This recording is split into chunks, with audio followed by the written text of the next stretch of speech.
Cuando me ofreció dinero para que dejara de tocar el piano delante de los invitados, no acepté. Acepté casarme con ella. Me llamo Mateo Álvarez, y esta es la historia de cómo una promesa hecha con desprecio se convirtió en lo único que me devolvió la vida. Aquella noche, en el Hotel Saint Regis de Ciudad de México, vestía el uniforme rojo de aparcacoches, estacionando coches para gente que jamás me miraría. Pero en el salón principal había un piano, un reluciente Steinway negro bajo las lámparas de cristal, y no podía apartar la vista de él.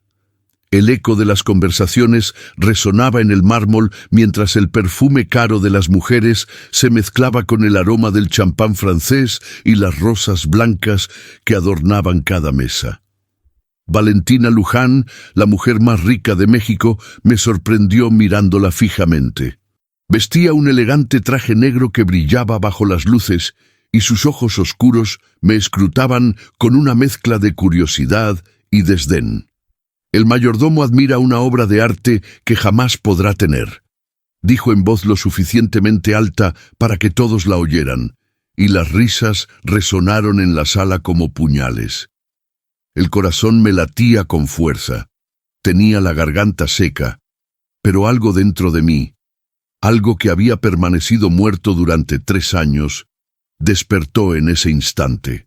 «Si tocas, si me impresionas», continuó con una sonrisa cruel, «me casaré contigo». Las risas se intensificaron y sentí como el calor de la humillación me subía por la nuca. Pero entonces algo cambió. Miré aquel piano y vi el rostro de Elena, mi difunta esposa, diciéndome que volviera a vivir. Sentí el peso de las teclas bajo mis dedos fantasmales, la memoria muscular de 1000 interpretaciones que enterré junto con mi hija Lucía. «Acepto», dije, y mi voz salió tan serena que hasta yo me sorprendí. El silencio cayó como un pesado telón sobre la sala. Valentina arqueó una ceja, divertida, señalando el piano como si ofreciera una soga al condenado.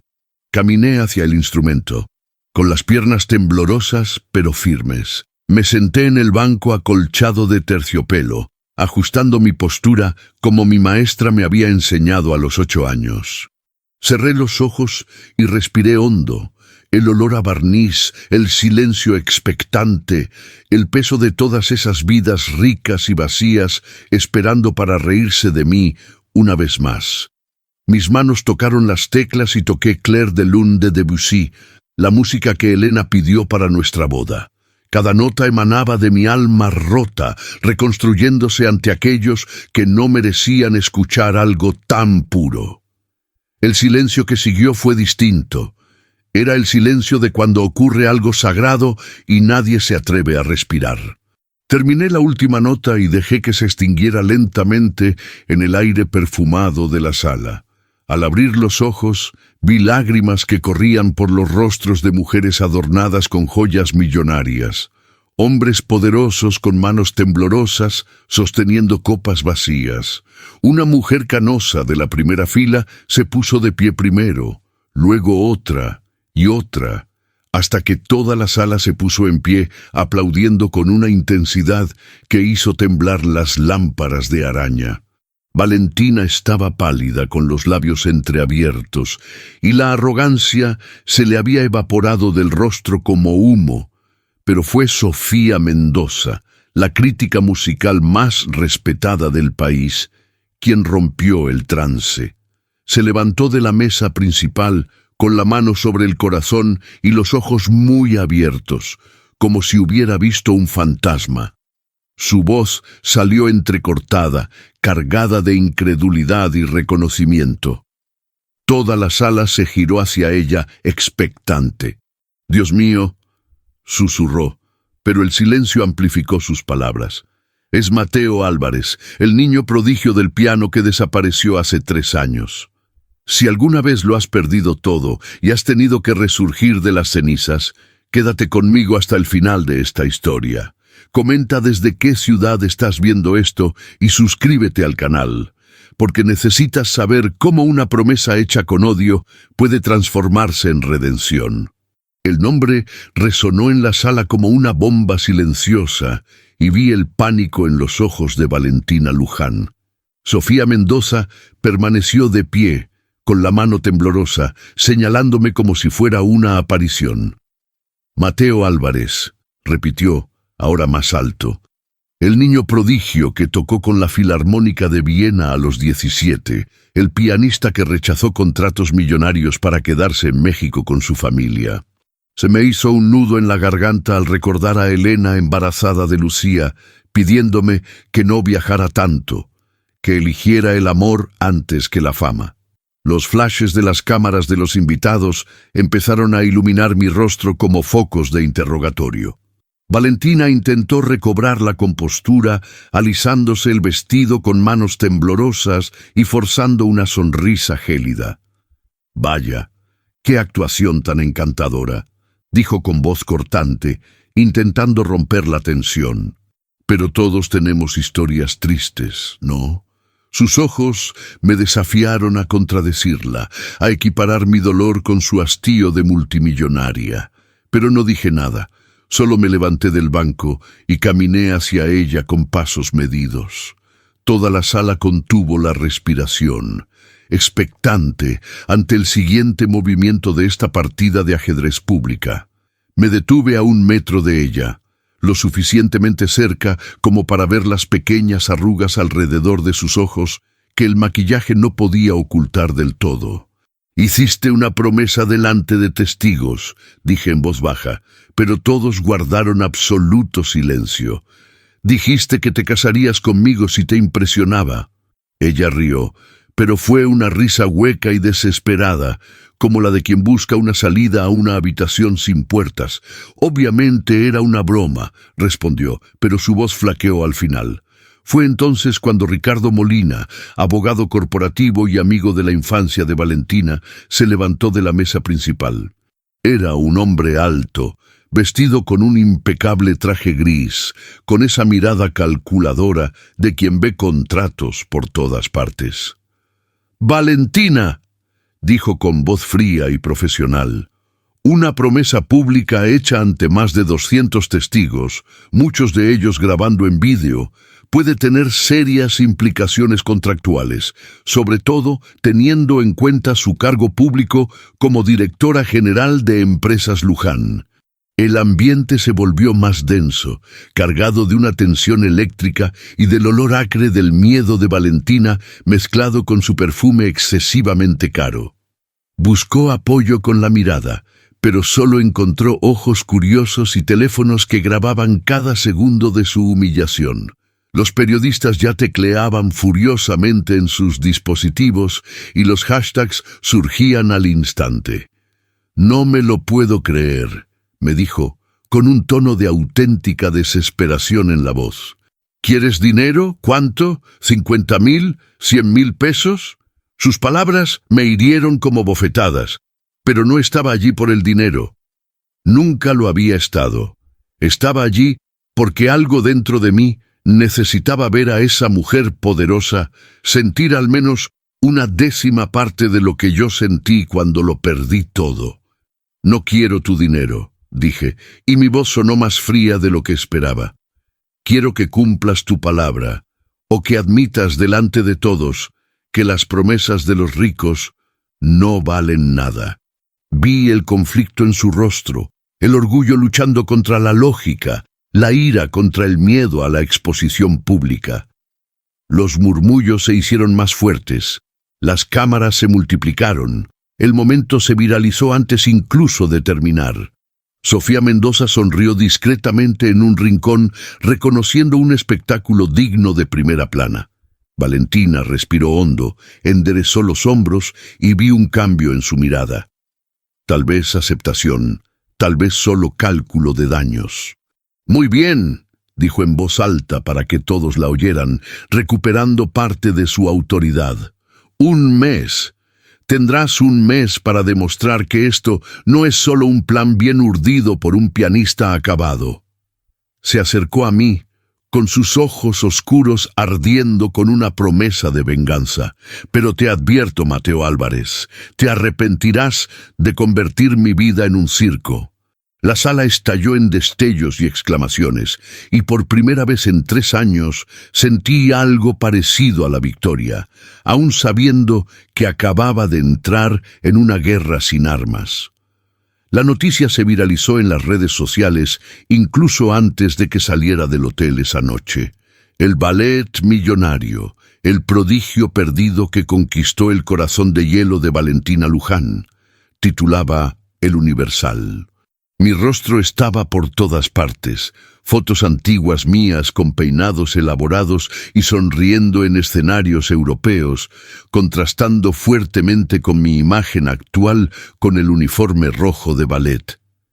Sentado en mi pequeño apartamento en Tepito, miraba las paredes desconchadas y el colchón en el suelo, intentando asimilar que mi vida había cambiado por completo en 40 minutos.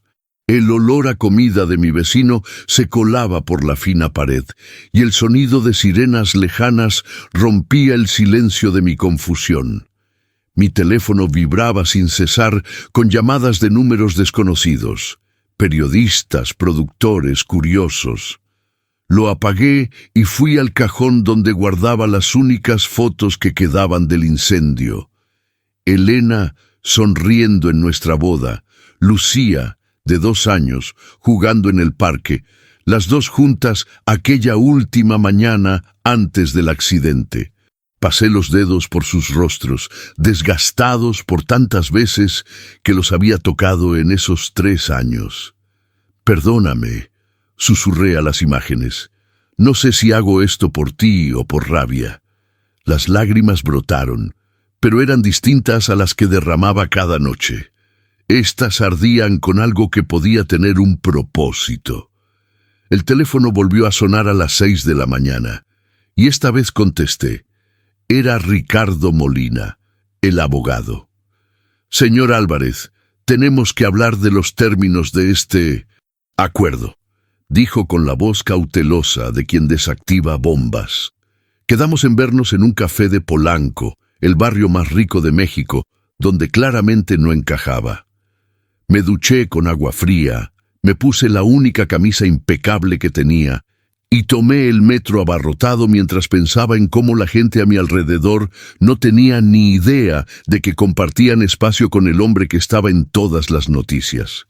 Ricardo me esperaba en un café de barrio donde un expreso costaba lo que ganaba en 3 horas de trabajo. Llevaba gafas de lectura y tenía un maletín de cuero sobre la mesa. Su profesionalismo se reflejaba en cada gesto. Valentina quiere que firmes un acuerdo de confidencialidad, dijo sin rodeos, extendiéndome unos papeles. Nada de lo que pase este mes puede salir a la prensa. Además, te ofrece 500,000 pesos para que retires esto ahora mismo. La cifra era absurda, más dinero del que había visto en años, pero sabía que aceptar sería admitir que tenía razón, que yo era solo otro pobre intentando extorsionar a los ricos. No voy a firmar, dije apartando los papeles. Ricardo suspiró, se quitó las gafas y me miró con una expresión que mezclaba respeto y preocupación. Mateo, ¿puedo llamarte Mateo? Asentí. Sabes que Valentina Luján no llegó donde está por ser amable. Te va a hacer la vida imposible este mes. Va a intentar quebrarte, humillarte, demostrar que no eres más que un oportunista. Hizo una pausa, bebiendo su café. ¿Estás preparado para eso? Sonreí con amargura, pensando en las noches en que deseé estar muerto, en las mañanas en que despertaba esperando que todo fuera una pesadilla. He pasado por un infierno, señor Molina, dije con voz firme. Perdí a mi esposa y a mi hija de 3 años en un accidente mientras tocaba en una recepción para gente a la que no le importaba la música.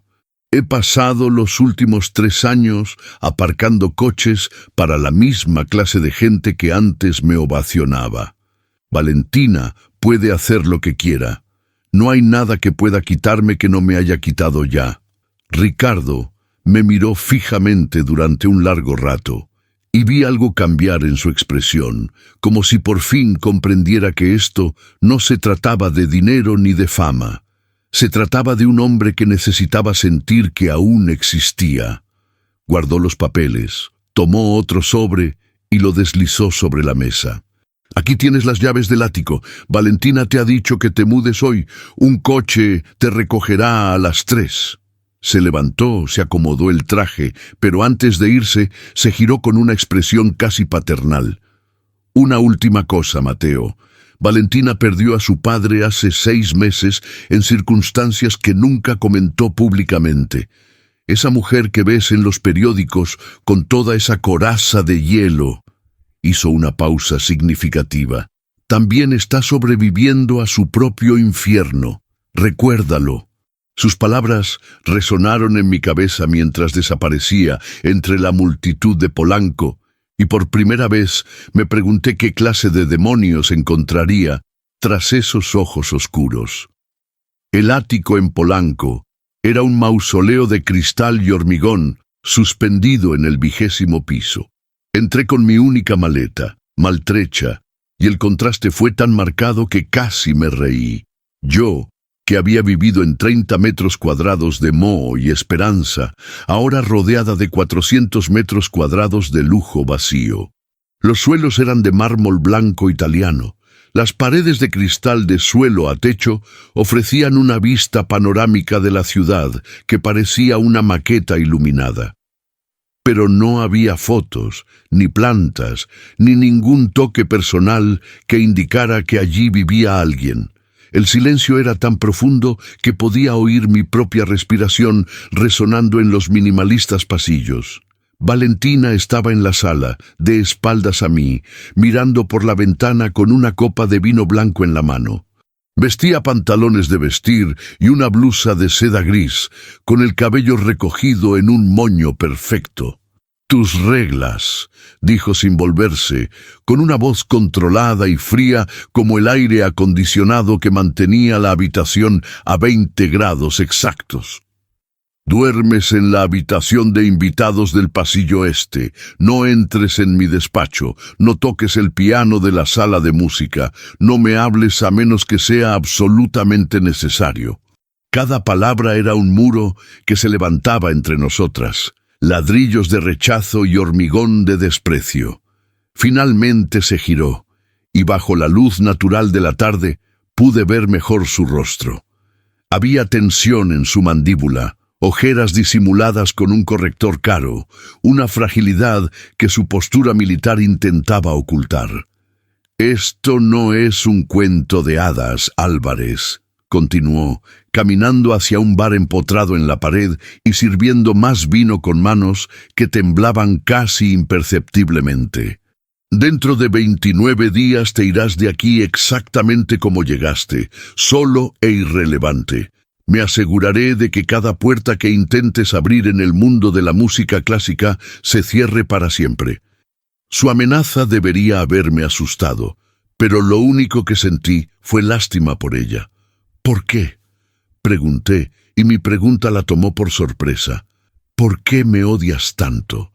No hice más que aceptar una oferta que hiciste públicamente. No te busqué, no te extorsioné, no invadí tu vida». Di unos pasos hacia ella, observando cómo retrocedía levemente. «¿Qué te enfurece tanto que aceptara tu desafío o que te vieras obligada a cumplir tu palabra?» Mi pregunta resonó como un cuchillo, y por un instante vi algo quebrarse tras esos ojos oscuros antes de que volviera a ponerse seria. «No sabes nada de mí», dijo, pero su voz sonó menos firme. «¿Crees que esta vida es fácil? Que despertar cada día sabiendo que cientos de familias dependen de mis decisiones, que un solo error mío podría destruir carreras, que no puedo confiar en nadie porque todos quieren algo de mí?» Se detuvo en seco, como si hubiera revelado demasiado, y apartó la mirada. Su perfume, una mezcla de jazmín y madera, me envolvió, y comprendí que estábamos más cerca de lo que ella hubiera deseado.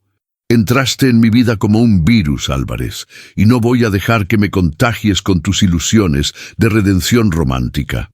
Volví a mirar el ático, viendo ahora con claridad la ausencia de vida, la temperatura excesivamente controlada, La asepsia emocional. Esto no es una casa, Valentina, dije en voz baja. Es una tumba climatizada.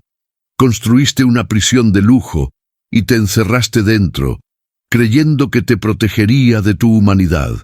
Vi cómo se tensaba su espalda, cómo sus dedos se aferraban al cristal con demasiada fuerza. Lo perdí todo. Mi esposa, mi hija, mi carrera, pero al menos aún sé lo que es sentir algo real.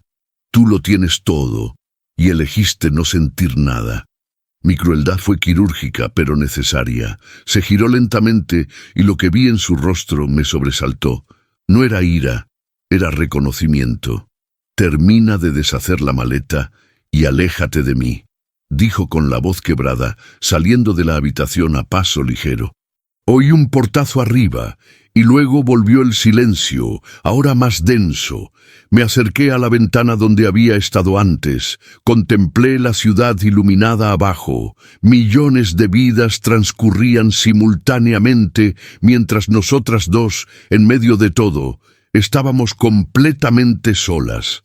El intercomunicador sonó de repente, demasiado fuerte en el silencio, acelerándome el corazón. La voz del portero resonó en la habitación. «Señora Luján, su hermana Adriana está aquí. ¿Puedo dejarla subir?» Valentina bajó corriendo las escaleras tan rápido que casi tropezó, con el rostro pálido y los ojos desorbitados por el pánico. «¿Adriana?», susurró para sí misma, con la mano temblorosa mientras se aferraba a la barandilla de cristal. Nunca había oído ese nombre. No había ninguna mención de una hermana en ningún informe sobre la multimillonaria Valentina Luján. La existencia de Adriana era un secreto tan bien guardado como la ausencia de color en aquel ático. «¡Que no suba!», dijo Valentina por el intercomunicador, pero su voz flaqueó. «Díganle que no estoy». Pero ya era demasiado tarde. El timbre sonó insistentemente, seguido de golpes en la puerta. «Valentina, sé que estás ahí». La voz al otro lado de la línea era ronca, desesperada, cargada de años de algo que se sentía como una mezcla de resentimiento y amor. «Abre la maldita puerta. Necesito hablar contigo sobre papá». La sola mención de su padre hizo que Valentina se paralizara por completo, con la mirada fija en la puerta como si pudiera incendiarla con solo mirarla. Yo estaba en medio de la habitación, invisible en mi incomodidad, testigo involuntario de un drama familiar que claramente tenía capas que no comprendía. Los golpes continuaron, cada vez más fuertes, hasta que Valentina finalmente se acercó a la puerta y la abrió con un movimiento brusco. La mujer que entró era una versión destrozada de Valentina. Los mismos ojos oscuros, la misma estructura ósea delicada, pero donde Valentina representaba el control y la sofisticación. Adriana era caos y supervivencia. Vestía vaqueros desgastados y una blusa sencilla, el pelo revuelto y unas ojeras profundas que ningún corrector podía ocultar. Pero era en sus ojos donde la diferencia gritaba. Los ojos de Adriana reflejaban un dolor tan crudo que era imposible no sentirlo. 5 meses, Valentina, dijo con la voz quebrada. 5 meses desde el funeral de papá y no has contestado a una llamada. No has respondido a un mensaje. Es tan fácil borrarnos del mapa. Sabes perfectamente por qué no contesté, replicó Valentina con voz gélida, aunque pude ver cómo le temblaban las manos. Sabes lo que hiciste con Carlos, lo que le permitiste hacer. La tensión entre ellas era palpable, eléctrica, impregnada de odio y de algo que tal vez alguna vez fue amor. Adriana rió, pero fue una risa sin humor, frágil como cristales rotos. ¿Permitir? ¿Crees que permití algo? Sus palabras salieron como latigazos. Fui su víctima tanto como... Se detuvo, ahogándose con sus propias palabras, y fue entonces cuando sus ojos se encontraron con los míos. Adriana me miró como si fuera un fantasma, palideciendo por completo. «¿Quién es? Le preguntó a Valentina sin apartar la vista de mí. Había algo en su mirada, una mezcla de reconocimiento y horror. Nadie importante, dijo Valentina rápidamente, intentando interponerse entre nosotras. Una cita de negocios temporal. Se iba, pero Adriana ya se acercaba, ignorando por completo a su hermana, estudiando mi rostro con una intensidad inquietante. «Te conozco», susurró. «Dios mío, te conozco de algún sitio». El ambiente en el ático se volvió denso, cargado de secretos a punto de estallar. Valentina tiró con fuerza del brazo de Adriana. «Tienes que irte, ahora». Pero Adriana se zafó bruscamente, sacando el móvil del bolsillo con las manos temblorosas. Empezó a revisar frenéticamente fotos antiguas, buscando algo. Cuando lo encontró, el móvil casi se le cae de las manos. Giró la pantalla hacia mí y vi la foto.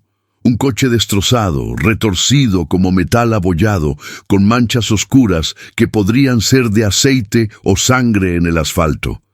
Se me heló la sangre. Reconocí el coche al instante. Era el coche de Elena. «Ese coche», empecé a decir, pero la voz se me atascó en la garganta. Adriana lloraba ahora. Lágrimas silenciosas le recorrían el rostro mientras apretaba el teléfono como si le quemara. «El accidente», susurró. «Hace 3 años, en la avenida Insurgentes. El mundo se me vino abajo». Valentina estaba completamente paralizada, su rostro una máscara de horror absoluto. «Adriana, no», suplicó, pero Adriana ya no pudo contenerse. «Mi marido, Carlos Méndez, era el conductor», confesó entre sollozos. «Iba borracho. Mató a esa mujer y a esa niña. Mató a tu familia, Mateo Álvarez. Y yo, desde entonces, cada día he deseado haber muerto en su lugar. ¿Te ha gustado hasta ahora? Si esta historia te está conmoviendo, no olvides suscribirte al canal. Cada capítulo te sorprenderá aún más, y te prometo que vale la pena llegar hasta el final. Haz clic en el botón rojo y activa la campanita, porque las historias de verdadera redención son escasas y no querrás perderte lo que viene. Me flaquearon las rodillas y caí sobre el sofá de cuero blanco, con el mundo dando vueltas violentamente a mi alrededor. El nombre Carlos Méndez no significaba nada para mí hasta ese momento, pero ahora tenía un rostro, una historia, una conexión con la tragedia que destruyó mi vida. Adriana seguía de pie, llorando, con el teléfono aún extendido, mostrando aquella maldita foto del coche de Elena. «La policía dijo que fue instantáneo», susurró, con la voz quebrada en cada sílaba. «Tu esposa y tu hija no sufrieron, pero yo», se cubrió el rostro con las manos, «sufro cada segundo desde entonces». El aroma del perfume de Valentina, mezclado con el olor salado de las lágrimas de Adriana, creaba una atmósfera nauseabunda e irrespirable. Valentina finalmente reaccionó, apartando bruscamente a Adriana de mí. «¡Cállate! ¡Cállate ya!». Su voz era histérica, había perdido todo control mientras sacudía a su hermana. «¿Tienes idea de lo que acabas de hacer?». Pero Adriana no se resistió. Simplemente se desplomó en los brazos de Valentina como una muñeca rota. «Tenía que saberlo», sollozó. «Alguien en este mundo tenía que saber la verdad. Papá nos encubrió, Valentina. Sobornó a la policía, amenazó a los testigos, enterró la verdad junto con esas 2 almas inocentes». Cada palabra era una bomba que explotaba en los cimientos de mi realidad, reconstruyendo el pasado en una versión aún más obscena. Me levanté lentamente, con las piernas temblando, y caminé hacia donde estaban. La vista se me nublaba por las lágrimas que ni siquiera sabía que derramaba. «Lo sabías», le dije a Valentina, y no era una pregunta. «Siempre supiste quién era yo. Sabías que tu familia mató a Elena y a Lucía». Valentina me miró, con los ojos llenos de lágrimas que se negaba a dejar caer. «No lo sabía. dijo con la voz quebrada. Papá lo mantuvo todo en secreto. Solo lo supe después de su muerte, cuando encontré los archivos, los pagos, las amenazas documentadas. Su confesión debería haberme conmovido, pero en ese momento era incapaz de sentir compasión. Mentiras, escupí la palabra como veneno. Me reconociste en el hotel, por eso me humillaste delante de todos, porque soy la prueba viviente del crimen de tu familia. Me acerqué a ella, y Adriana se interpuso entre nosotros, frágil, pero decidida. ¡No!, gritó Adriana. «De verdad que no lo sabía, Mateo». Valentina rompió con toda la familia cuando supo la verdad. Por eso no nos hablábamos, por eso me sacó de su vida. Ella no es culpable de lo que hizo Carlos. La defensa de Adriana solo empeoró las cosas. Una familia destruida por la culpa mientras la mía simplemente dejaba de existir. Me acerqué a la ventana, necesitaba aire, necesitaba espacio, necesitaba que ese ático dejara de dar vueltas. Abajo, la ciudad seguía su rutina indiferente, coches fluyendo por las avenidas, luces parpadeando, millones de vidas que ni sabían ni les importaba que mi mundo se hubiera acabado de nuevo. Elena volvía de comprar la tarta del tercer cumpleaños de Lucía, dije con voz apagada, mirando mi reflejo en el cristal. Estaban cantando en el coche. Lo sé porque Elena me mandó un mensaje de audio minutos antes. Lucía se reía diciendo, «Papá, papá», de fondo. Apoyé la frente contra el frío cristal. Ese audio fue lo último que oí de ellas. 5 minutos después, me llamó el hospital.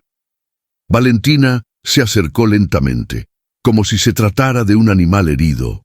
«Mateo, lo siento mucho», pero me giré tan bruscamente que retrocedió. «Tu lo siento no resucita a los muertos», resonó mi voz en el ático, años de dolor reprimido finalmente explotando. «Tu padre encubrió un asesinato, tu cuñado destruyó mi vida, y tu familia usó dinero sucio para asegurarse de que nunca pagara.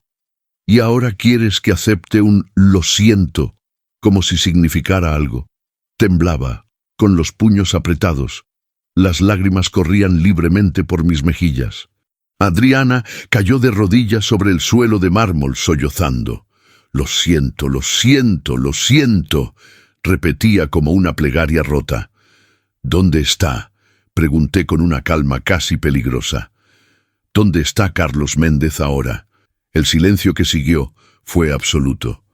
Valentina y Adriana intercambiaron miradas, y fue Adriana quien finalmente respondió.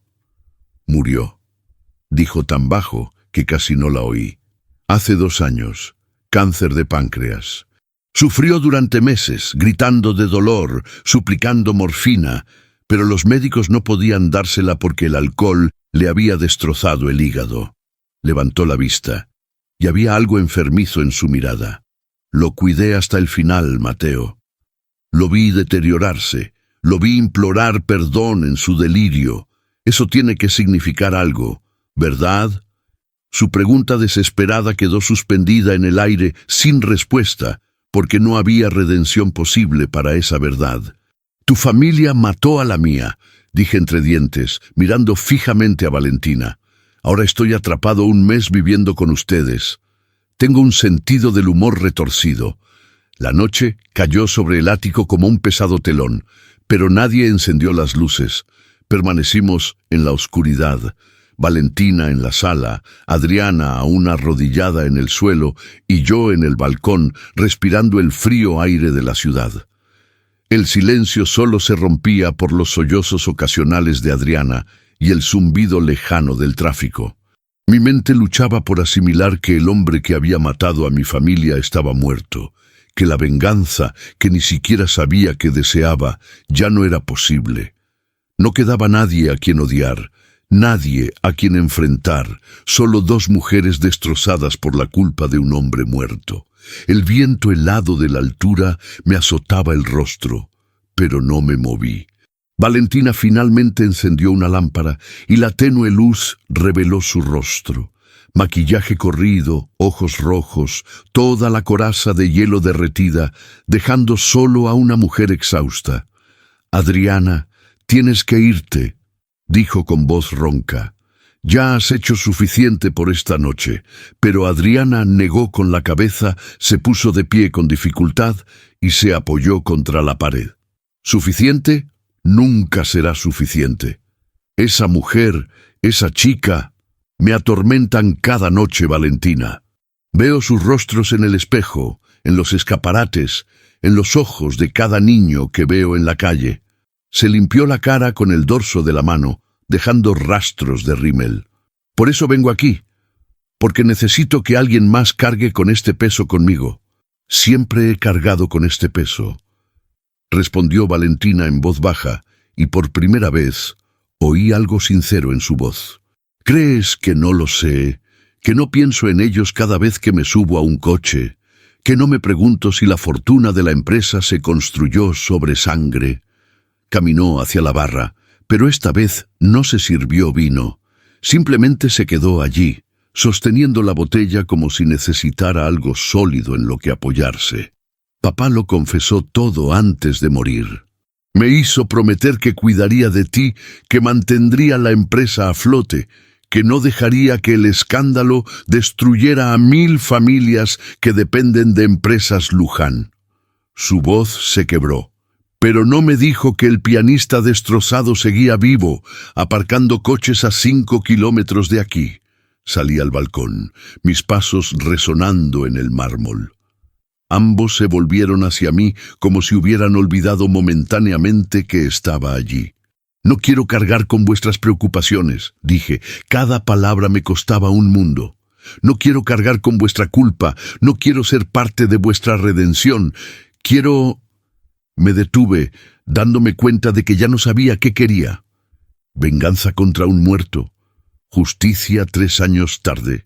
Solo quiero que vuelvan, admití finalmente, con una voz débil como la de un niño. Quiero despertar y descubrir que esto fue una pesadilla. Quiero oír a Lucía llamarme papá una vez más. Me dejé caer en el sofá, cubriéndome la cara con las manos. Adriana se aproximó lentamente e sentó no chão perto de mí, mantendo distancia más presente. «Yo también perdí una familia», ella dice suavemente. «Cuando Carlos me confesó lo que hizo, cuando vi que papá estaba encubriendo todo, cuando Valentina me cortó de su vida por no tener coraje de denunciarlo, yo también morí, Mateo. Soy un fantasma viviendo en un cuerpo que sigue respirando solo por inercia». Ela puxou algo do bolso, uma foto antiga, desbotada, 3 crianças sorrindo, 2 meninas e um menino. Esta era nuestra família antes, Valentina, yo e nuestro hermano menor Sebastián. Él murió aos 12 anos. Papá nunca foi el mismo después. Valentina virou-se bruscamente. «No traigas a Sebastián para esto». Sua voz era uma mistura de raiva e dor. «Ele não tem nada a ver com as escolhas horríveis que fizemos depois». Mas Adriana continuou, ignorando a irmã. «Todo lo que papá hizo después de perder a Sebastián fue para proteger lo que restaba de la familia. Twisted, enfermo, criminal, pero era lo único que él sabía hacer. Cuando Carlos mató a tu familia, Mateo, papá vio otra chance de perder todo. Ela olhou para mim com olhos que imploravam compreensão. Não justifico nada, solo trato de explicar por que el infierno a veces se disfraza de protección. El silencio volvió, pero ahora era distinto, no vacío, sino cargado de historias entrelazadas de pérdida. 3 personas completamente destrozadas por distintas tragedias, unidas por un accidente y un encubrimiento. «No sé si puedo quedarme aquí», dije finalmente mirando a Valentina. «Cada vez que te veo, veo al padre que encubrió un asesinato. Cada vez que respiro este aire acondicionado tan caro, recuerdo que se pagó con la sangre de mi familia». Mis palabras fueron crueles pero sinceras, y Valentina las recibió sin poder defenderse. «Entonces vete», dijo simplemente. La puerta está abierta. No voy a retenerte aquí con una estúpida promesa que hice en público. Me levanté, agarré mi bolso que seguía en la esquina y caminé hacia la puerta. Tenía la mano en el pomo cuando Adriana habló. «Hay algo más», dijo, y algo en su voz me hizo detenerme. Algo que encontré en los archivos de papá. Cartas. Cartas que tu esposa Elena le escribió a papá desde el hospital antes de morir. El mundo se detuvo. Solté el pomo y me giré lentamente. «¿Qué?», pregunté en un susurro. Adriana miró a Valentina, que permanecía completamente inmóvil, y luego me miró a mí. «Tu esposa, ella sabía quién era Carlos, y antes de morir lo perdonó. Incluso le pidió a papá que te cuidara. Las cartas están con un abogado. Ricardo Molina lo tiene todo». Sentí que el suelo desaparecía bajo mis pies por segunda vez esa noche, y no sabía si sería capaz de levantarme. Ricardo Molina llegó al ático 2 horas después, cargando un viejo maletín de cuero que parecía más pesado de lo normal. Sus ojos delataban que no había dormido, probablemente esperando la llamada desesperada de Valentina. Nos miró a los tres. Adriana seguía en el suelo. Valentina se apoyaba contra la pared, como si necesitara sostenerse, y yo estaba sentado en el borde del sofá, temblando. «Señor Álvarez», dijo formalmente, «el padre de Valentina, don Arturo Luján, me dejó instrucciones precisas. Si usted y Valentina se encuentran, debo entregarle esto». Colocó el maletín sobre la mesa de centro y el sonido del cuero al golpear el cristal resonó como una campana fúnebre. Abrí la carpeta. Me temblaban tanto las manos que apenas podía sujetar los papeles. Dentro había 3 sobres, amarillentos por el paso del tiempo, cada uno con una letra distinta.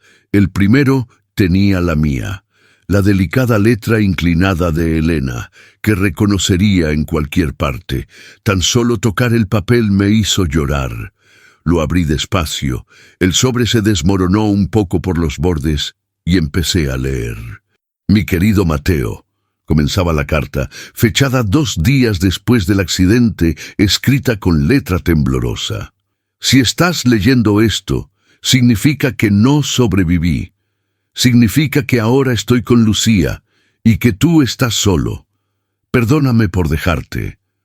Tuve que detenerme, secándome las lágrimas que empañaban las palabras. Elena continuaba. «Conocí al hombre que conducía el otro carro. Vino a mi habitación del hospital, destrozado, rogando perdón. Su nombre es Carlos Méndez, y aunque lo que él hizo nos quitó todo, Mateo, necesito que sepas esto. Lo perdono, no por él, sino por mí, porque no quiero morir con odio en mi corazón, y no quiero que tú vivas con odio en el tuyo». Cada palavra era uma facada e bálsamo simultaneamente. Minha esposa, morrendo, pensando em me salvar do veneno que eu carreguei pelos últimos 3 anos. «Hay un hombre aquí en el hospital, don Arturo Luján. Él es el suegro de Carlos. Está pagando todos los gastos médicos, aunque sea demasiado tarde para mí. Le pedí que cuando yo me fuera, buscara la forma de cuidar de ti. No sé si él lo hará, pero necesito intentarlo». La carta terminaba. «Vive, mi amor. Toca. Ama de nuevo. No dejes que esto te convierta en una tumba viviente. Lucía y yo estaremos esperando, pero no tengas prisa en venir. Tienes mucha música todavía que dar al mundo.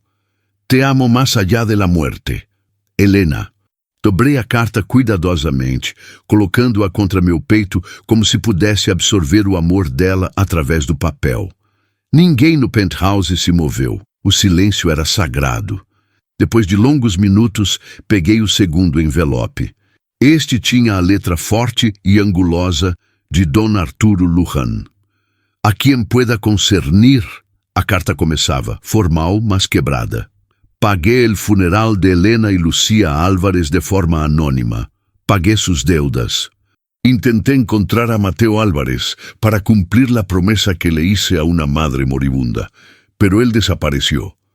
Si estás leyendo esto, Valentina, significa que finalmente se encontraron. No foi accidente, foi destino.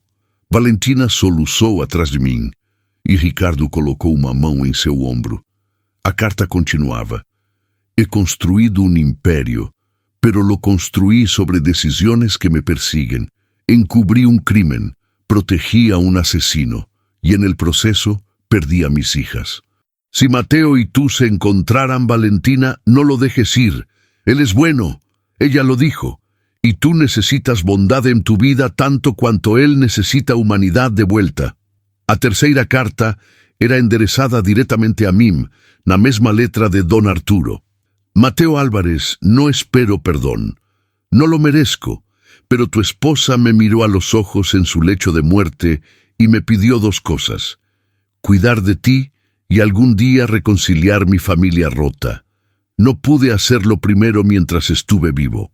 Quizás mi hija pueda hacer lo segundo. Las cicatrices más profundas a veces crean las uniones más fuertes.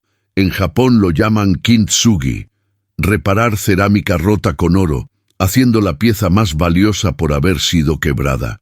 Tal vez ustedes dos sean eso, piezas rotas que pueden ser más bellas juntas, o tal vez solo soy un viejo tonto buscando redención en el otro mundo. Arturo Luján. Fechei a carta, e pela primeira vez em 3 anos senti algo além de dor, senti confusão, esperança e um terror imenso de deixar o luto ser substituído por qualquer outra coisa. Miré a Valentina, viéndola de verdade por primeira vez. No al multimillonario del hielo, no a la hija del hombre que encubrió el asesinato de mi familia, sino a una mujer que también fue víctima de las decisiones imposibles de un padre desesperado. Tu padre, empecé, pero no supe cómo terminar. Pagó el funeral. Valentina asintió, con lágrimas que ahora le corrían libremente por las mejillas. Visitaba las tumbas todas las semanas después de que desapareciste. Ricardo me enseñó las fotos. Dejó girasoles, los favoritos de Lucía, según me había contado Elena. La imagen de don Arturo, un hombre al que nunca conocí, pero al que amaba con un odio absoluto, dejando flores para mi hija, me destrozó por completo. Elena te perdonó. Le dije a Adriana, que seguía en el suelo. Perdonó a Carlos. Me pidió que siguiera adelante. Mis palabras salieron quebradas, luchando contra 3 años de ira cristalizada. ¿Cómo hago esto? ¿Cómo abandono el único propósito que me mantenía con vida? Odiar a quien lo destruyó todo. Adriana se acercó gateando, apoyando la cabeza en mi rodilla como una suplicante, y no tuve fuerzas para apartarla. No lo sé, susurró. Pero quizá estemos empezando por intentar ser humanos de nuevo, en vez de fantasmas. Ricardo guardó los papeles en silencio, pero dejó las cartas sobre la mesa. Os dejo a los 3, dijo en voz baja. Tengo la sensación de que esta noche lo cambió todo. Y tenía razón. Cuando la puerta se cerró tras él, éramos 3 personas distintas a las que habíamos sido al amanecer. Llegó el amanecer y nos encontró aún en la sala, pero algo había cambiado en el silencio. Adriana se había dormido en el sofá, agotada de tanto llorar, acurrucada como una niña. Valentina estaba sentada en el suelo, apoyada contra la pared de cristal, viendo cómo el amanecer pintaba la ciudad de rosa y oro. Yo sostenía las cartas de Elena, releyendo cada palabra como si pudiera memorizarlas en lo más profundo de mi ser. La luz de la mañana reveló lo destrozados que estábamos todos. Profundas ojeras, ropa arrugada, el ático convertido en un campo de batalla emocional. El olor a café rancio y lágrimas secas impregnaba el aire, incapaz de purificarlo el sistema de ventilación. Kintsugi, dijo Valentina de repente, con la voz ronca de tanto llorar. Papá lo mencionó en la carta. Es una técnica japonesa para reparar cerámica rota con oro. Me miró y sus ojos eran distintos. Ya no había barreras, solo cansancio y un atisbo de esperanza. La filosofía es que la pieza se vuelve más bella y valiosa precisamente por haber sido rota y reparada. Las cicatrices se convierten en parte de la historia, no en algo que deba ocultarse. Me levanté despacio y me uní a ella junto a la ventana. Abajo, la ciudad despertaba indiferente a los dramas del 20º piso. Gente yendo al trabajo, niños a la escuela, la vida transcurriendo como siempre. Los tres somos como cerámica rota, dije en voz baja, tanteando ese concepto extraño. Fragmentados por distintas tragedias, pero unidos por una misma. Valentina asintió, y por primera vez desde que la conocí, sonrió. Una sonrisa triste pero sincera. 3 fragmentos rotos intentando descubrir si pueden coexistir sin destruirse aún más. Adriana se removió en el sofá, despertando lentamente. Al vernos junto a la ventana, juntos pero sin tocarnos, algo en su rostro se suavizó. ¿Puedo acercarme?, preguntó con cautela y asentí. Se unió a nosotros, formando una línea de 3 siluetas contra el cristal, mirando la misma ciudad, pero viendo realidades completamente distintas. No sé si puedo perdonar, dije al fin, y la honestidad me costó caro. Elena lo hizo, y la amo por eso, pero no soy tan fuerte como ella. Me temblaban las manos mientras apretaba las tarjetas. Pero quizá pueda intentar vivir, intentar volver a sentir, intentar no ser solo la empleada que sobrevivió. Valentina apoyó la mano en el cristal, con la palma extendida como si pudiera tocar la ciudad. Construí este ático como una fortaleza, admitió. Sin fotos, sin recuerdos, sin color. Pensé que si lo mantenía todo estéril, el dolor no podría alcanzarme, pero lo único que conseguí fue convertirme en un mueble caro pero vacío. Adriana volvió a llorar, pero estas lágrimas eran distintas, no de culpa, sino de algo que podía ser catarsis. Carlos murió sin redención, dijo. Clamó pidiendo perdón, un perdón que nunca llegó. Pero nosotros seguimos vivos. Tenemos la oportunidad de hacer algo con este horror. Me miró con ojos suplicantes. La fundación. Podríamos crear una fundación en nombre de Elena y Lucía, para familias afectadas por accidentes de tráfico causados por la embriaguez. Educación, apoyo, terapia. Su voz se hizo más fuerte. No las traerá de vuelta, pero quizás salve a otras familias de nuestro dolor. La idea era tan absurda y tan perfecta que no supe qué decir. Valentina, me volví hacia ella. Dijiste que no querías que tocara tu piano. Dijiste que estaba prohibido. Me miró comprendiendo a dónde quería llegar. Me equivoqué, dijo simplemente. Intentaba controlar lo único que aún podía, mi espacio. Pero un espacio sin música no es un hogar, es una tumba. Hizo una pausa y respiró hondo. Toca, por favor, toca. Llena este vacío con algo real. Caminé hacia la sala de música que me había prohibido, y al abrir la puerta encontré no uno, sino 3 pianos distintos. Un Steinway de cola, un Bösendorfer vertical y un piano digital. Todos intactos, cubiertos por una fina capa de polvo, esperando. Me senté al Steinway, quité el polvo de las teclas con la manga de mi camisa y empecé a tocar. Esta vez no era Debussy, sino algo que había compuesto en los días posteriores al accidente, una melodía que nunca tuve el valor de terminar porque dolía demasiado. Mis dedos encontraron las notas instintivamente y la música llenó el ático como agua llenando un espacio vacío. Valentina apareció en la puerta, apoyada en el marco con los brazos cruzados, escuchando. Adriana estaba sentada en el suelo de la sala de música, con los ojos cerrados.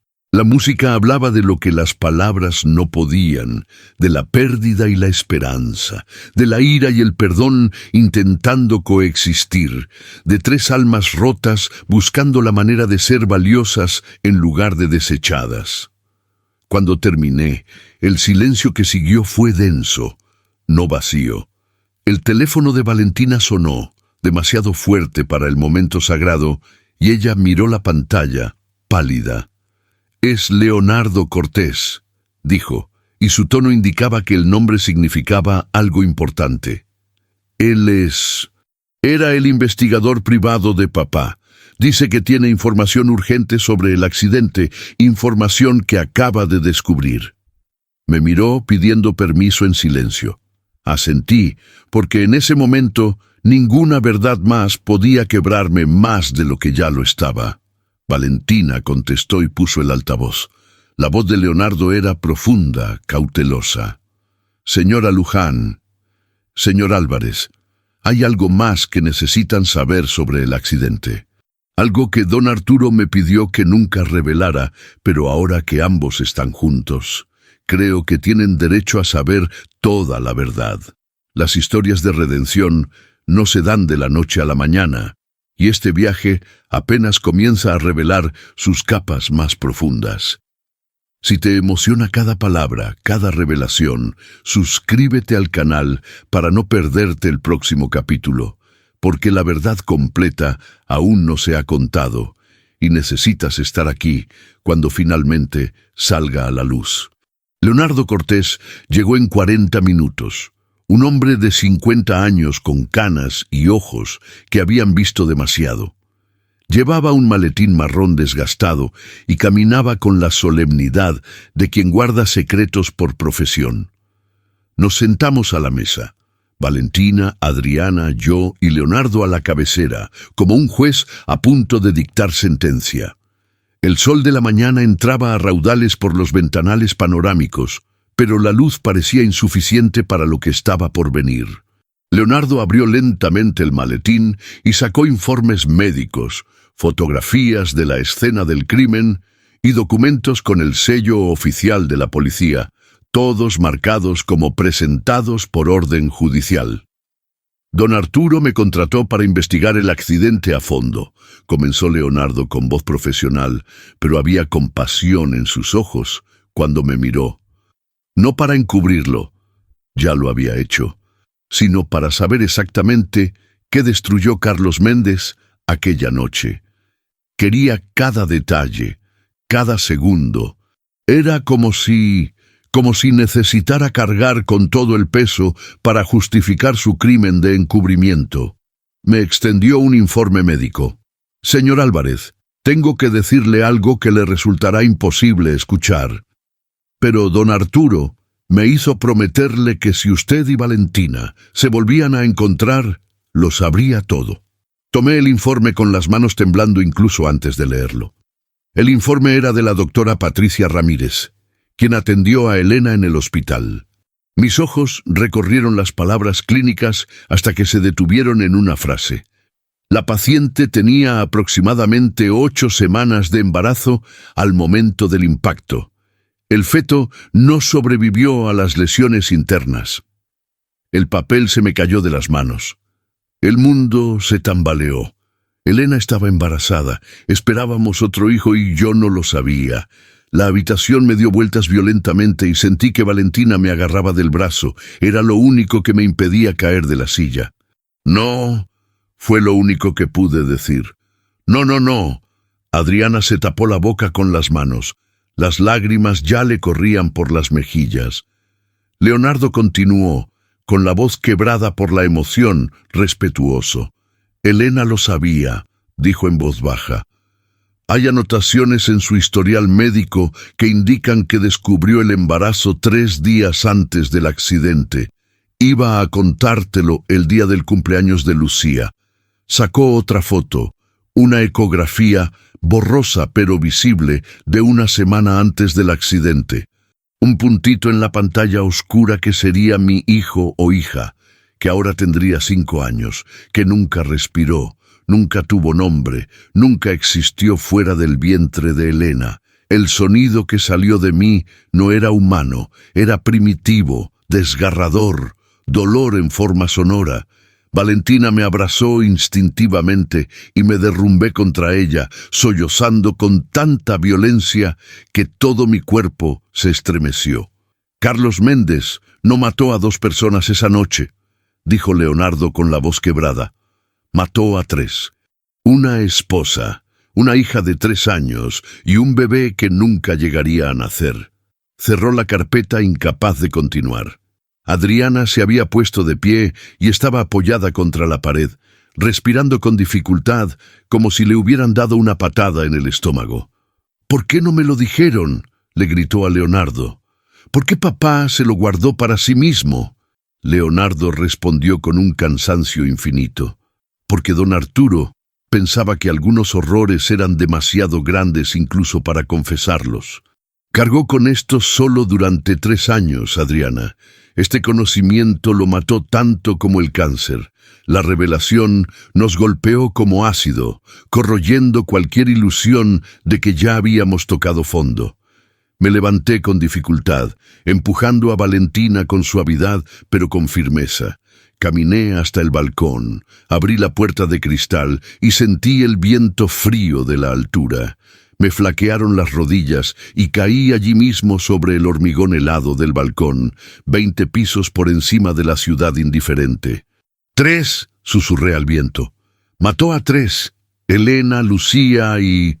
No podía nombrar lo que nunca tuvo la oportunidad de ser. Oí pasos detrás de mí, pero no me giré.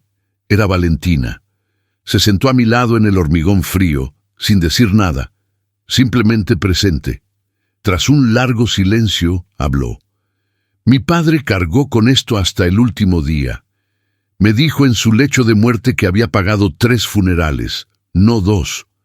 Todavía no lo entiendo». «¿Cómo supero esto?», pregunté, sin esperar respuesta. «¿Cómo voy a despertar mañana sabiendo que perdí no 2, sino 3 vidas que debería haber protegido?» Valentina puso su mano sobre la mía en el frío cemento. «No se supera», dijo, con voz firme pero suave. «Se carga con esto, se transforma en algo. Elena te dio permiso para vivir, ahora tienes que descubrir cómo vivir cargando con aún más peso». Sus palabras fueron duras pero sinceras, y de alguna manera eso era justo lo que necesitaba oír. Sin falsas esperanzas, sin promesas vacías, solo la cruda verdad de que el dolor no desaparece, simplemente se transforma. Adriana apareció en el umbral del balcón, con el rostro surcado de lágrimas. «Quiero crear la fundación», dijo con voz firme a pesar de los sollozos. «La Fundación Elena, Lucía y...». Hizo una pausa, mirándome. «¿Cómo quieres llamar al bebé?». La pregunta me tomó por sorpresa. Nadie me había preguntado nunca qué nombre le pondría al niño que nunca nació. Pensé durante un largo rato mirando la ciudad a mis pies. «Esperanza», dije finalmente. Elena siempre decía que la esperanza era lo que mantenía unidas a las familias. Fundación Elena, Lucía y Esperanza Álvarez. Adriana asintió, sollozando y sonriendo a la vez. Salvaremos a otras familias en su nombre. Transformaremos este horror en vida. Y por primera vez, desde que la verdad salió a la luz, sentí que quizá, solo quizá, existir no era una traición. Valentina me apretó la mano. «Hay una cosa más», dijo con vacilación. «El Palacio de Bellas Artes tiene un concierto programado dentro de 3 semanas. Los llamé hace unos días, antes de todo esto, intentando compensarlo de alguna manera. Quieren que vuelvas oficialmente a los escenarios. Un concierto de regreso». La miré como si hablara en chino. «¿Quieres que toque? ¿Ahora? ¿Después de todo esto?». Me tomó el rostro entre sus manos, obligándome a mirarla a los ojos. «Precisamente por todo esto. Elena te pidió que vivieras, que tocaras y que volvieras a amar. Empieza por tocar. Deja que la música transforme el dolor en algo que otros también puedan sentir y sanar». Su convicción era absoluta, y algo en mí, la parte que Elena amaba, la parte que Lucía aplaudía cuando practicaba en casa, la parte que Esperanza jamás conocería, despertó. «Un concierto», repetí, saboreando la palabra como algo olvidado. «Un renacimiento. Las 3 semanas transcurrieron entre preparativos y transformaciones. El ático cambió. Valentina trajo fotos familiares, incluyendo una de don Arturo que aprendí a mirar sin odio puro. Adriana se mudó a la habitación de invitados mientras trabajábamos en los detalles de los cimientos, convirtiendo el dolor en acción. Practiqué 8 horas al día con el Steinway, reaprendiendo melodías que mis dedos conocían pero mi corazón había olvidado.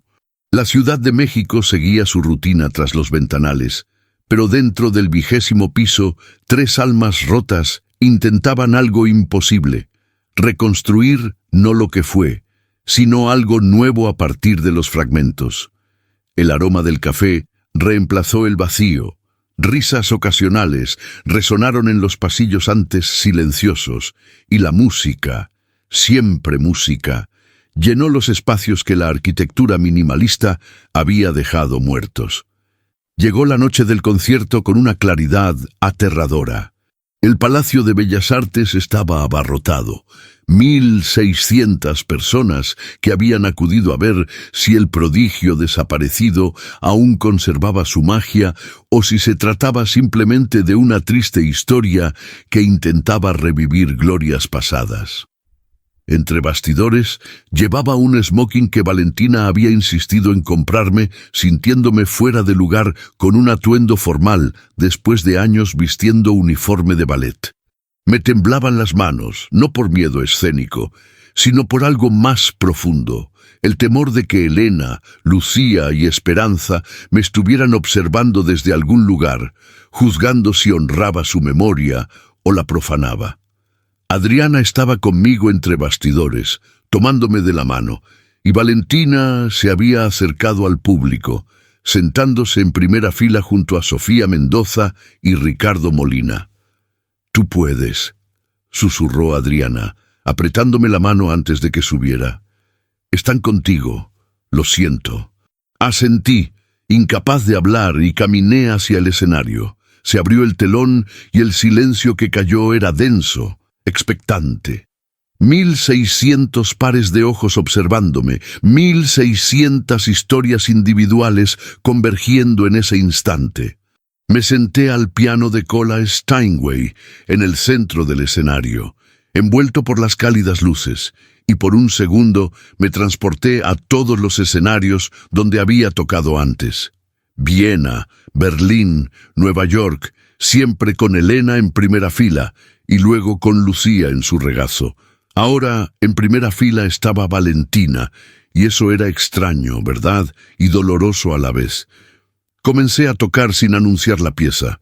Dejé que mis dedos hablaran primero. Era la composición que había empezado la noche del accidente y que nunca terminé, pero en las últimas 3 semanas, por fin, había encontrado el final. La llamé Renacimiento.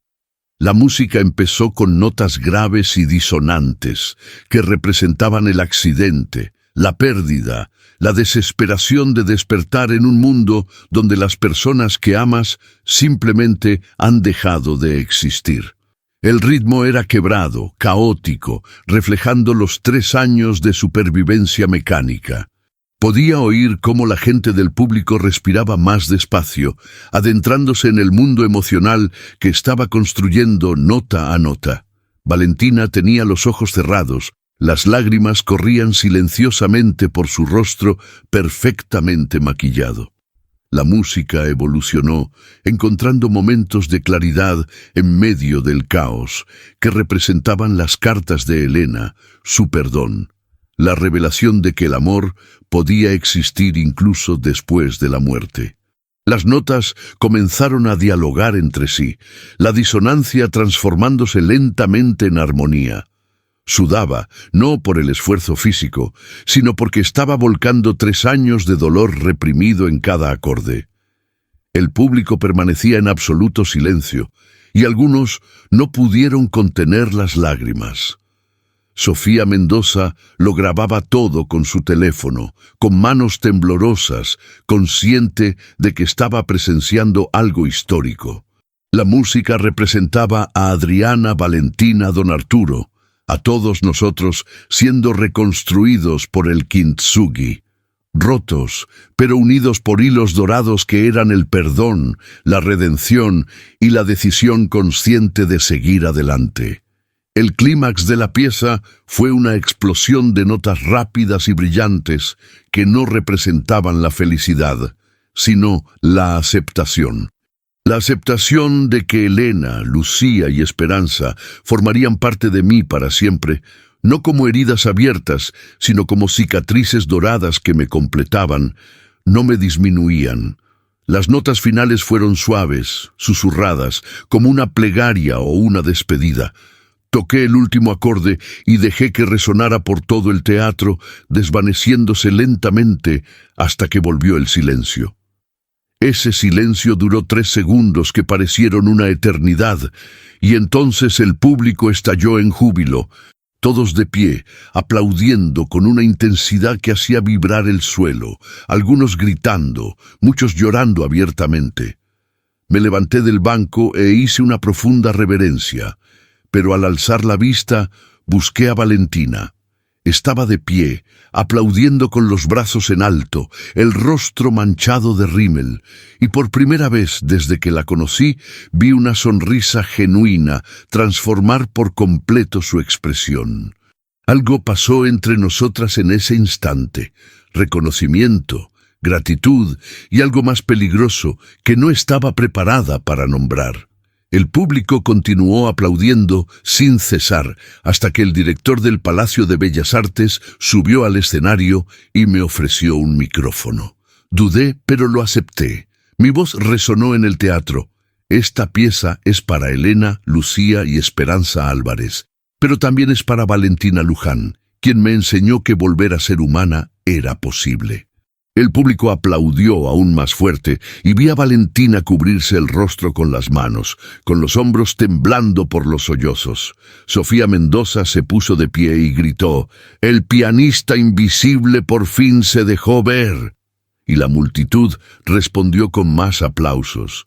Hice una reverencia y salí del escenario, con las piernas temblorosas y todo el cuerpo estremecido por la catarsis. Entre bastidores, Adriana me abrazó con fuerza, susurrándome una y otra vez: «Lo hiciste, lo hiciste». Pero yo seguía mirando hacia la puerta, esperando, y entonces entró Valentina, corriendo a pesar de sus tacones altos, y cuando nuestras miradas se cruzaron, ya no había barreras, ni multimillonario, ni mayordomo, ni víctima, ni culpable. Solo 2 seres humanos que habían sobrevivido al infierno y se habían encontrado al otro lado. Valentina se detuvo a 1 metro de mí, su pecho subiendo y bajando con la respiración agitada, el maquillaje corrido por las lágrimas, pero más hermosa que nunca. «Estabas...» empezó, pero las palabras le fallaron. Entonces hizo algo totalmente inesperado. Acortó la distancia entre nosotros y me abrazó. No fue un abrazo fingido ni calculado, fue desesperado, como el de alguien que se aferra a otra persona para no ahogarse. Le devolví el abrazo, sintiendo su cuerpo temblar contra el mío, y por primera vez en 3 años, el contacto de otra persona no me hizo querer huir. Olía a perfume caro mezclado con la sal de las lágrimas, y sus dedos se aferraron a la espalda de mi smoking como si fuera a desaparecer si me soltaba. No sabía que la música pudiera hacer esto. Susurró contra mi hombro. No sabía que una sola persona pudiera plasmar tanto dolor y tanta esperanza en unas notas y hacer que 1.600 personas sintieran exactamente lo mismo. Se apartó un poco, pero mantuvo las manos sobre mis brazos. «Mateo, no eres solo un pianista. Eres alguien que transforma el trauma en trascendencia. Elena tenía razón al pedirte que continuaras». Sus palabras me conmovieron profundamente y sentí que por fin brotaban mis propias lágrimas. Esta vez no de dolor, sino de algo parecido a un alivio. «No lo hice solo», dije, acunando su rostro entre mis manos. «Me diste un lugar donde reconstruirme, tú y Adriana. Ambos estáis tan rotos como yo, pero aún así decidisteis ayudarme. Adriana, que se había apartado discretamente para darnos privacidad, regresó con Ricardo Molina y Sofía Mendoza, ambos con los ojos enrojecidos. «Señor Álvarez», dijo Sofía con voz profesional pero emocionada, «llevo 30 años cubriendo música clásica. He visto a Barenboim, Argerich, Lang Lang, pero lo que usted hizo allí...» Hizo una pausa, buscando las palabras. «Fue el concierto más honesto que he presenciado jamás. No tocó para impresionar, tocó para sobrevivir. Y nos hizo a todos sobrevivir un poco mejor». Ricardo se limpió las gafas, visiblemente conmovido. «La fundación recibirá donaciones millonarias después de esto. La gente quiere formar parte de este tipo de redención». Valentina se giró hacia ellos, secándose el rostro con el dorso de la mano. «Hagan realidad la fundación. Utilicen todo lo que necesiten de Empresas Luján». Entre bastidores, un enjambre de periodistas buscaba entrevistas y fotógrafos, pedían poses, pero Valentina me rodeó la cintura con el brazo, protegiéndome. «Hoy no», les dijo con esa voz de directora ejecutiva que no admite negociaciones. «Hoy necesita asimilar lo que acaba de pasar, ya habrá preguntas». Me guió fuera del Palacio de Bellas Artes por una salida lateral. Adriana nos siguió, y de repente nos encontramos en la fría noche de la Ciudad de México. El ruido del tráfico y de la gente que salía a cenar a los restaurantes cercanos creaba una extraña normalidad tras la intensidad del concierto. «Caminemos», sugirió Valentina, y fue tan absurdo. Ella con un vestido de gala y tacones, yo con un smoking, Adriana con un sencillo vestido, caminando por las aceras como gente común y corriente. Caminamos hasta encontrar un pequeño parque con bancos y árboles iluminados por luces tenues. Nos sentamos los tres, Valentina en medio, y observamos a familias mexicanas haciendo picnics nocturnos, niños corriendo y parejas en citas. La vida cotidiana transcurría mientras los tres intentábamos descifrar qué éramos ahora. «Un mes», dijo Valentina de repente. «Eso es lo que te di. Un mes para demostrar que no era una estafadora. Quedan 8 días». Se giró para mirarme. «Pero no quiero que te vayas en 8 días, Mateo. Y quiero... no sé qué quiero, pero no quiero que desaparezcas de mi vida ahora». Su vulnerabilidad era tan absoluta que sentí el peso de la responsabilidad que conllevaba. «¿Qué estamos haciendo, Valentina?», pregunté genuinamente confundida. «Somos víctimas del mismo crimen. Amigas, algo más». La pregunta que flotaba entre nosotras era peligrosa, porque nombrar los sentimientos los hacía reales y trascendentales. Adriana se levantó diplomáticamente. «Voy a por un café», dijo señalando a un vendedor ambulante a unos 20 metros. «Tómate tu tiempo». Cuando nos quedamos solas, Valentina tomó mi mano, entrelazando nuestros dedos con una intimidad que aún me asustaba. «No sé qué somos», admitió. «Solo sé que cuando me tocas, recuerdo que aún puedo sentir. Cuando hablas de Elena y Lucía, veo que el dolor no tiene por qué destruir para siempre. Me haces querer volver a ser humana. Sigo queriendo a Elena», dije, necesitando ser sincera. «Siempre la querré. Y a Lucía, y a la niña que nunca conocí». Valentina asintió, expectante. «Pero tú eres diferente. No un reemplazo, sino un complemento. Y eso me aterra porque se siente como una traición». Me apretó la mano. «Elena te dio permiso para volver a amar.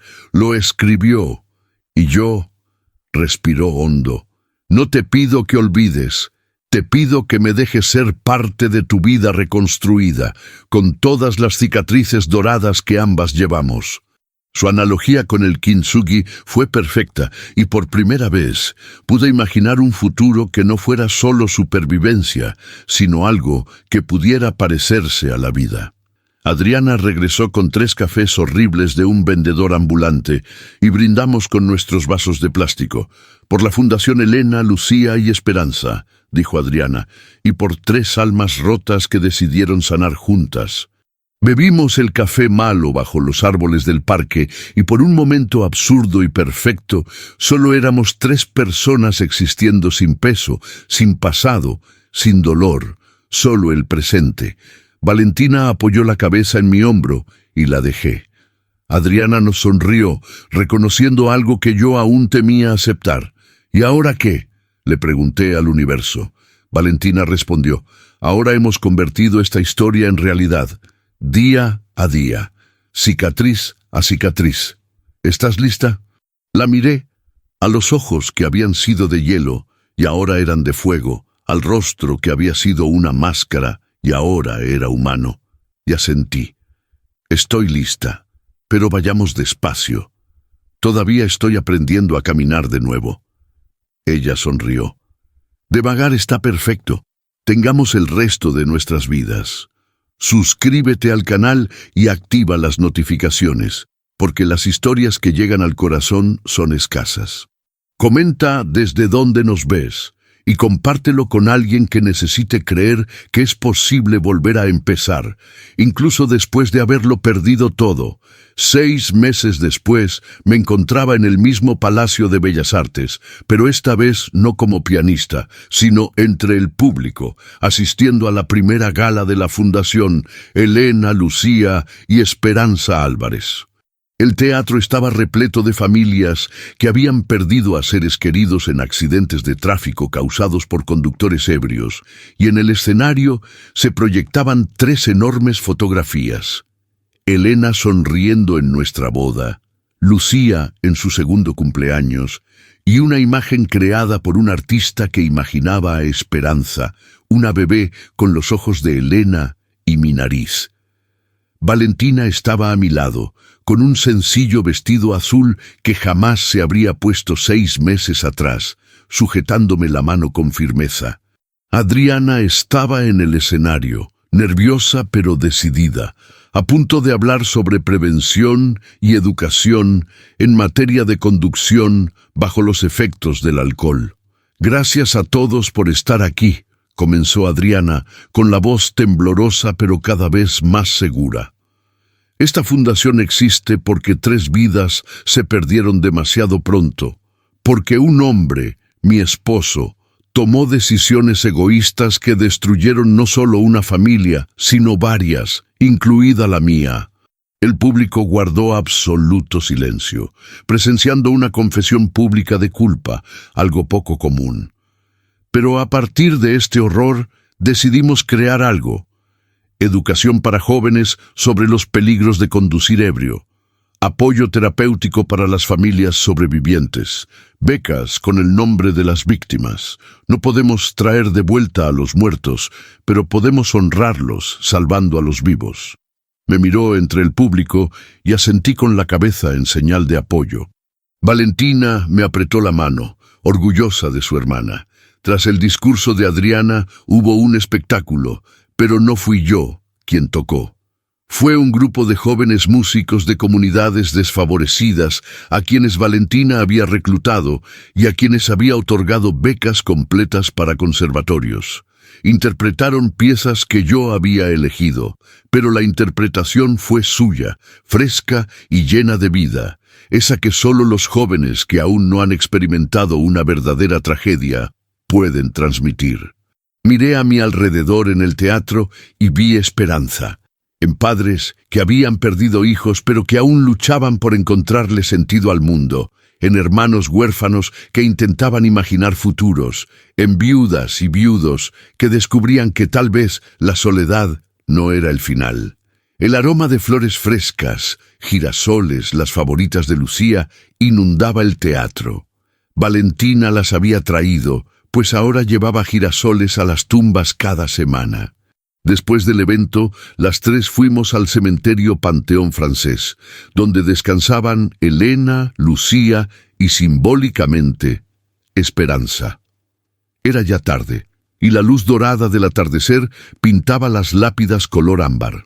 Valentina llevaba girasoles, Adriana rosas blancas y yo la partitura de Renacer, que había sido publicada y cuyos derechos de autor se destinarían íntegramente a la fundación.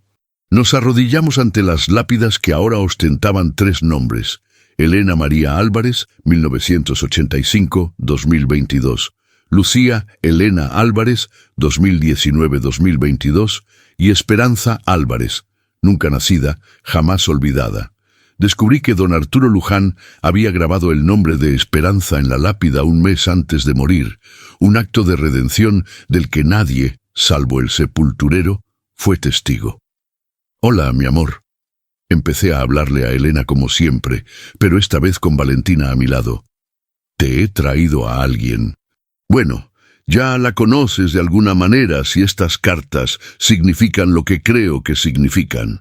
Ella es Valentina, y antes de que te preocupes, no te he olvidado. Jamás te olvidaré. Pero me diste permiso para vivir, para intentarlo, y tal vez incluso para volver a amar».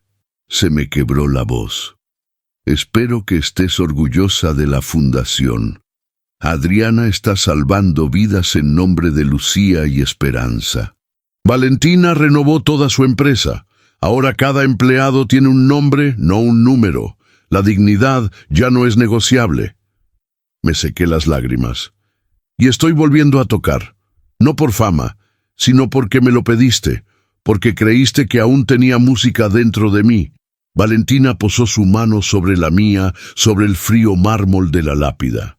«Señora Álvarez», dijo con voz temblorosa pero clara, «usted no me conoce, pero su carta a mi padre lo cambió todo.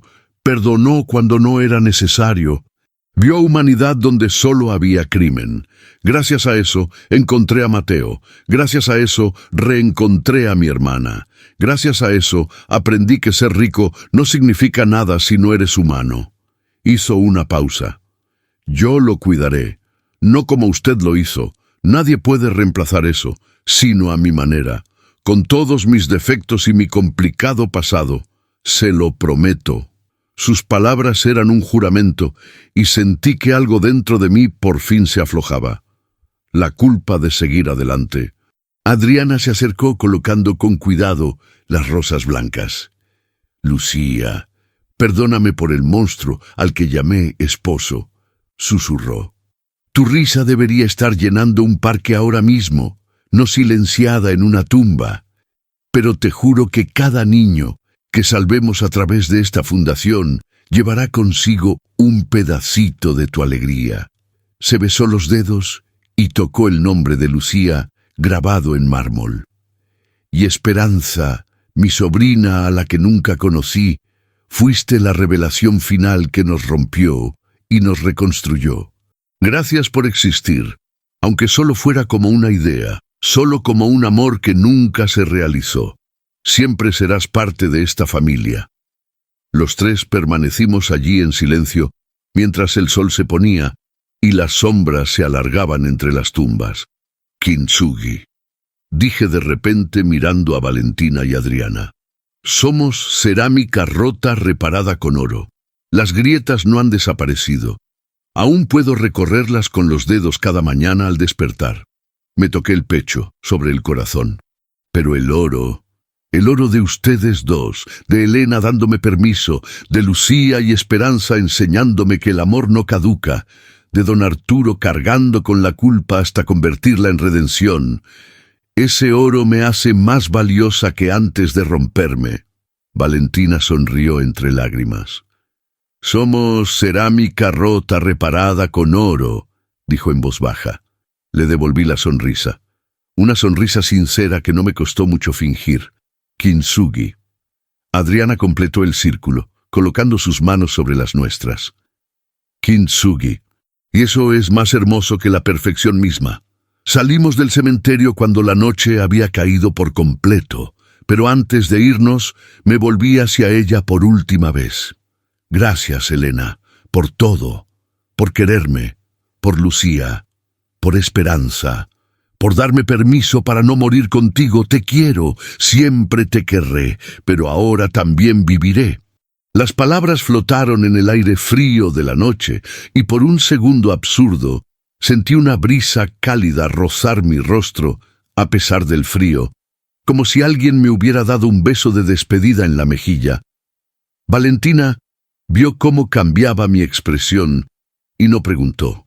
Simplemente me tomó de la mano.